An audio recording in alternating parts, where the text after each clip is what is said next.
جیسے جیسے ڈرامہ اختتام کی طرف جا رہا ہے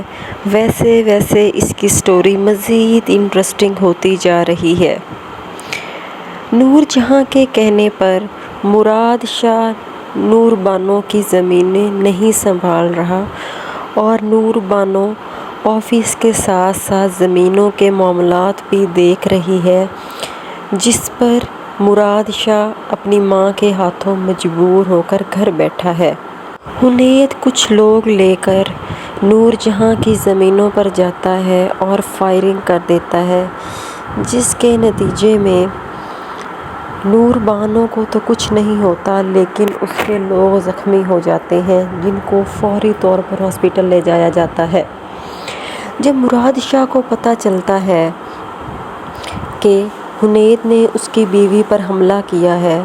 تو وہ غصے میں آ جاتا ہے اور اپنے بھائی سے لڑنا شروع کر دیتا ہے۔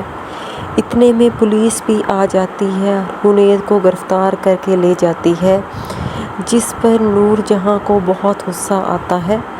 وہ کہتی ہے کہ اتنا بھی کیا ہوا کہ میرے بیٹے کو پولیس اریسٹ کروا کے لے گئی، اور وہ مراد شاہ سے بھی بہت ناراض ہوتی ہے کہ تم اپنی بیوی کی وجہ سے اپنے بھائی سے کیوں لڑے، جس پر مراد شاہ کہتا ہے کہ اب نور بانو یہاں نہیں رہے گی تو نور جہاں کہتی ہے کہ اب میں بھی اسے یہاں پہ نہیں رہنے دوں گی، کہ جس عورت کی وجہ سے میرے بیٹے آپس میں لڑ سکیں وہ میرے گھر میں نہیں رہ سکتی۔ لیکن مراد شاہ کہتا ہے کہ صرف وہ اس گھر سے نہیں جائے گی، میں بھی اس کے ساتھ اس گھر سے جاؤں گا، جس پر نور جہاں حیران رہ جاتی ہے۔ نور بانو پولیس اسٹیشن جاتی ہے اور حنید سے کہتی ہے کہ یہ بدلہ میں نے اس بات کا نہیں لیا کہ آپ نے مجھ پر حملہ کیا، بلکہ یہ اس بات کا بدلہ ہے کہ آپ نے میرے باپ کو مارا تھا۔ آپ کو اس کنڈیشن میں دیکھ کر مجھے احساس ہو رہا ہے کہ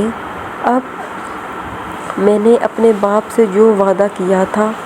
اس کو پورا کرنے کا وقت آ گیا ہے، جس پر حنید حیران رہ جاتا ہے کہ یہ کیسے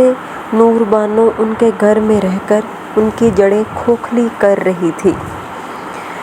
نور بانو گھر جاتی ہے اور مراد شاہ سے کہتی ہے کہ چلو گھر کی بات ہوتی تو میں چپ ہی ہو جاتی، اب جب کہ میرے لوگ بھی زخمی ہوئے ہیں تو میں ان کی وجہ سے چپ نہیں رہ سکتی، جس پر مراد شاہ کہتا ہے کہ اب جو تمہارا دل آتا ہے تم کرو، کیونکہ اب اماں کے کہے کا بھی مجھ پر کوئی اثر نہیں ہوتا، جس پر نور بانو دل ہی دل میں خوش ہو جاتی ہے۔